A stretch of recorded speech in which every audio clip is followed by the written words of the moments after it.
I had a great question about net carbs, and I wanted to address it. And we're going to talk about what it is and why would we need to know what a net carb is. So a net carb is a term used when you are deducting your fiber grams from your total carb grams on a label. So for example, when you look at the label, you'll see here at the top the calories and you'll see the fat, all that. You're always going to get a total carbohydrate number in grams. So that's 37. So what a net carb is they say that you should take away the dietary fiber, deduct that from the total carbs, and that's going to give you your net carbs. So it's really that formula. It's really that simple. Your total carbs of the food or the product minus the fiber carb grams, and that's going to give you your net carbs.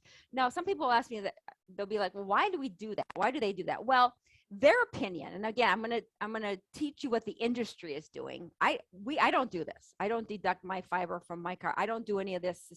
It's just way too much complication, and I'll share my reasons why, but I'm just giving you, what the industry standard does.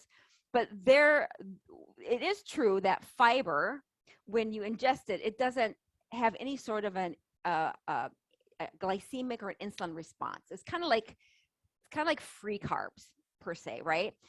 So when you're eating, let's say, vegetables and it has a lot of fiber in it, well, vegetables are just really healthy for you. They're very low in carbs in general. So, for me to go sit there and take a total carb of a piece of broccoli and then deduct the fiber from it and calculate that, when broccoli in itself is nothing bad about broccoli at all, right? Then it just doesn't make sense to me to go through this rigmarole to do it.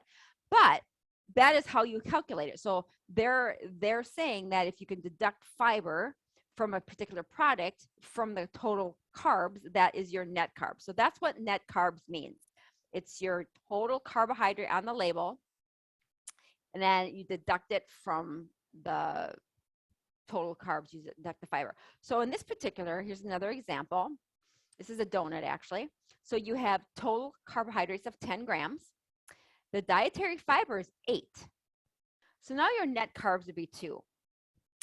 So I wanted to show this example because this is a donut.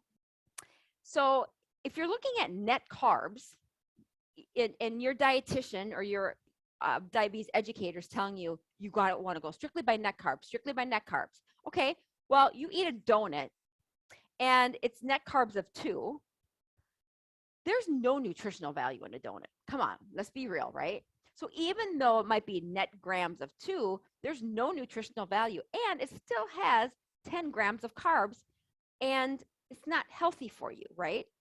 So the difference between a product like this versus like a vegetable would be the net carbs might be less in this, but it's not nutrient value. There's no nutrition in it. And that plays a huge role when you're trying to decide whether or not you want to count carbs or whether you want to eat better foods. I'm going to go into that in a little bit. Now, there's one more thing that they want you to do. There's something called sugar alcohols. So you got sugars on a label and you have sugar alcohols. Sugar alcohols, what are they? Well, they are substitutions for sugar. And a few common sugar alcohols are maltitol, xylitol, isomal, sorbitol, lactitol, erythritol, and mannitol. Now, when you see sugar alcohols on a label, this is what you'll see. It'll actually say sugar alcohols. So the other thing that they want you to do, they meaning whoever, the industry, when you're calculating net carbs, is they want you to also deduct the sugar alcohols. So now the net carbs, not only do you deduct the fiber, but now you deduct the sugar alcohols. So now that's really going to be another step. So let's say this label here, it has 8 total grams of carbs. Fiber is 6, so you minus 6. Sugar alcohol is 1, so you minus 1. So now the net carb of this is going to be 1, not 8. Okay, so again, if you want to spend the time to deduct all these, I don't see an extreme upside because it's a lot of work. And my opinion is what's more important is what you're putting in and the glycemic index of a certain food or a sugar alcohol. So there is something called a glycemic index and an insulin index. And I hesitated to go down this direction tonight, but I think it's really important that you understand, because I want to try to help you understand that instead of having to count carbs, like net carbs, let's look more at how the food, when it goes in, how it's reacting in the body. That's really more important. You guys have heard me talk before about calories in, calories out. Calories don't really matter due to the hormones in the body. It's the same thing with this, right? It's like when you put something in that has a net carb of 2, but it's a donut, versus net carbs of 10, that's broccoli, which is going to be better for you nutritionally? Of course, the broccoli. Why? Because there's micronutrients in it that's a lot healthier for you, and it's going to actually heal your body on a cellular level, which the most important thing is we want to know how our bodies are running internally. So there's something called the glycemic and the insulin index. The glycemic index is how fast a carbohydrate is digested or broken down into the blood and how much power it has to raise the blood sugar, the speed at which it raises the blood sugar. So you could have something that has a very low net carb, but has a high glycemic index. For example, let's go back to this list. Maltitol. Maltitol is a sugar alcohol. It is very high on the glycemic index, which means that even though it's a sugar alcohol, on the label, it might only be 1 or 2 grams on the label as a sugar alcohol. Even though it's only a net of 1 or 2 grams, it's going to spike your insulin because it's high in the glycemic index. It's really complicated when you start to take your total carbs and you minus the fiber and you minus the sugar alcohols, if you really don't know the impact it has on your blood sugars and your insulin. Because high glycemic foods are going to cause insulin resistance, and that's just going to make your ability to heal your body, lose weight, whatever it is that you want to do, very difficult. The other thing, there's an insulin index. Most people don't even know what an insulin index is. Most people will be concerned about the glycemic index, but the insulin index is non-carbohydrate foods that affect insulin. When you eat sugar, you trigger insulin. However, there are foods that you eat that are not sugar foods but do trigger insulin. Flour, right? Certain chemicals, toxins in the body, and also sugar alcohols. So when you have high insulin in the body, you're now going to gain weight because insulin is always storing. So it doesn't matter if your net carbs are low. If your insulin is high and your sugars are high, based on the indexes, the glycemic index and insulin index, you're not going to lose weight. So I think it boils down to we have to know what the result, what is that we want to do. What is the most important? Is it important to count the net carbs, or is it important to just like eat good quality food that you know is low on the insulin and the glycemic index? Yes, I think it's more important to eat foods that are whole foods, that are healthy for you, that are processed, that have very low sugar alcohols, very low processing. And anything on the label that you can't read is a sign that it's processed, right? So I think it's more important just to really eat high quality, non-processed food. Why? Well, because when you eat processed food, when you eat foods that, even if you're counting carbs, you guys listen to me.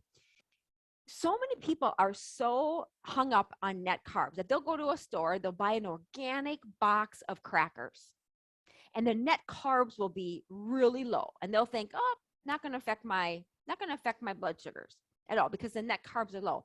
But crackers are made with wheat flour or cornstarch or flours, and flour is extremely high on the insulin index, meaning it doesn't matter if the net carbs are low. You eat flour and sugar, processed flour, your insulin's going to raise. And then what happens when your insulin raises is you have insulin that you're going to store fat. You're going to store. So I think you have to really be more concerned with the quality of foods you put in versus sitting there counting, all your net carbs. I mean, that's just what I think is more important. Okay. So when you are trying to decide whether or not you should count carbs, I think you really have to understand what is the result that you want. What result do you want? Because you could have a carb intolerance. When you have a carb intolerance, okay, when you're intolerant to carbs, no matter what, if it's low carbs, if you're intolerant to certain carbs that are high on the glycemic and the insulin index, you're going to have a really difficult time in losing weight. So I think you have to first figure out what the result is, right? So those of you who want to count carbs, net carbs, tell me why. Like, is it you want to lose weight, or is it that you want to heal the body, reverse your diabetes, get off medications? What is the result? Because just counting net carbs is not going to long term help keep your weight off or help you lose weight long term if you're eating high insulin and high glycemic foods. So I think you first have to decide, like, what is it that you want the result to be? If you want to heal your insulin resistance and heal your diabetes, you've got to be more concerned with the quality of foods you put in.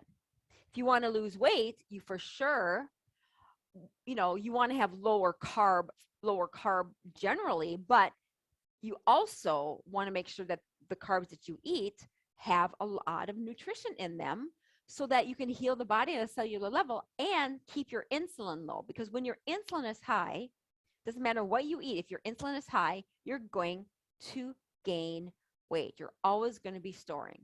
Okay. Everybody is different. Their metabolisms are different. How you burn sugar and burn carbs is based on your health condition. If you got prediabetes or diabetes, you absolutely have insulin resistance, and that is going to be really challenging for you to, you're going to have to eat differently. Counting net carbs, if you have a health condition, is not going to help you. You've got to do a combination of a bunch of things. Everybody's metabolisms are different based on their age, based on their race, based on how active you were as a child, based on your activity level, all of that.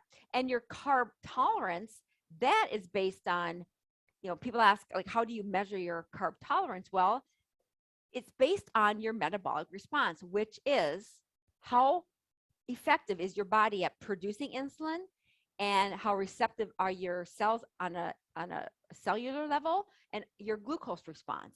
And the biggest thing about knowing your carb tolerance is how do you feel after you eat carbs? That's the biggest deal. Like, how do you feel? There's some people that will eat low carb, but they won't feel very good with certain carbs. Some people, when you eat vegetables, you don't feel good. If you eat vegetables and you don't feel good, you feel bloated and you feel not good after you eat good quality food, then there's other things going on there. And it's not going to matter what your net carbs are if you're not feeling good after you eat, 10 grams of carbs.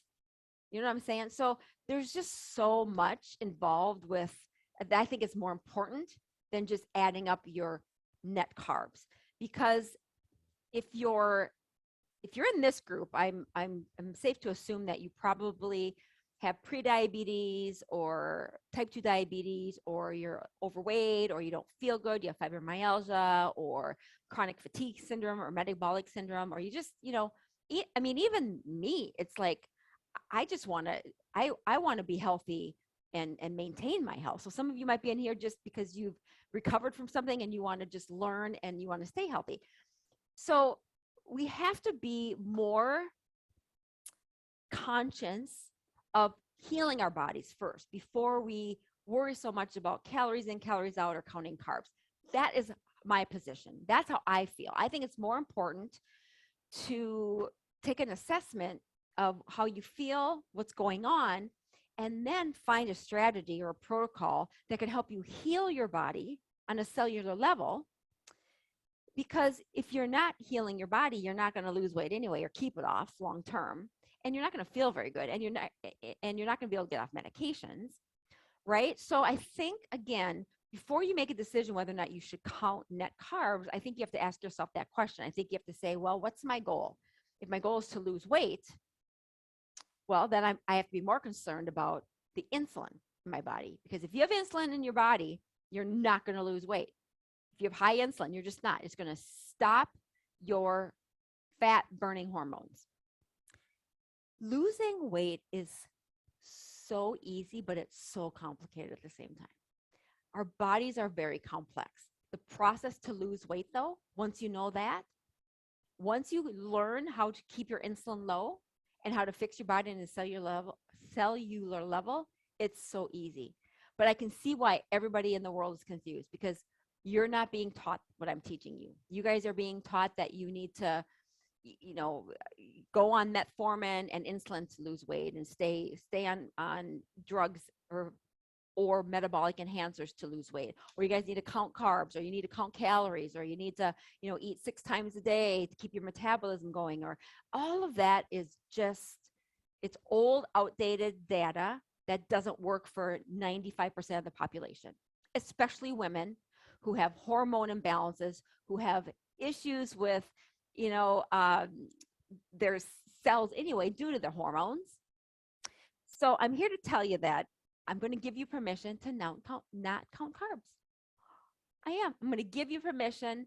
I think a better strategy for you will be just eat real food. Just eat real food. Quit counting the carbs. Like honestly, quit counting your calories, quit counting your carbs. Just eat real food. You guys are smart. You know what real food is, right? You know what real food is. Obviously, donuts, cookies, crackers, cupcakes, Cheetos, Doritos, McDonald's, all of that. That's not real food. Come on, you know this, right? So just putting high quality nutrition, salads and vegetables and, no gluten and eliminate dairy and buy as much organic as you can. I mean, just even that step will be a huge, you'll see so much better results from cleaning up your nutrition than you will counting your net carbs. I promise you. You will see a lot better results by just cleaning up your nutrition. Now that can be complicated because for a lot of us, the next thing you're thinking is like, yeah, but I don't know what to eat. I don't know how to eat. I don't know how, I don't know, all of that. I get that. But I think the first step is to just clean up your food by eating, and you can, most of you are on these keto diets, right? I'm not a big fan of keto just because dirty keto is all about fat, and no vegetables at all. I like a combination of a lot of nutrient dense foods with fats, some fats for sure. You're being told not to have fats. If you have diabetes, you're being told not to have, certain things. You're being told you can have tons of dairy. You're being told all this conflicting information. And I've done videos on all this, so I don't want to go off the topic too much. But what I'm saying is that I would encourage you guys to really take a look at, assess what you've been eating. Have you been eating out a lot? Have you been eating fast food? Have you been eating more packaged stuff? Have you been counting net carbs, but still eating processed foods? Have you not had a vegetable in like 4 months? Or, you know what I'm saying? Are you eating a lot of, non-organic meats? So start looking at that instead and change that. And it also, depending on the goal, whether it's to lose weight or reverse your diabetes or get off medications, it's the same for everybody. You want to clean up your nutrition, put in healthy quality, high quality foods so you can heal your body on a cellular level. I think that is more important than counting net carbs. Okay, you guys?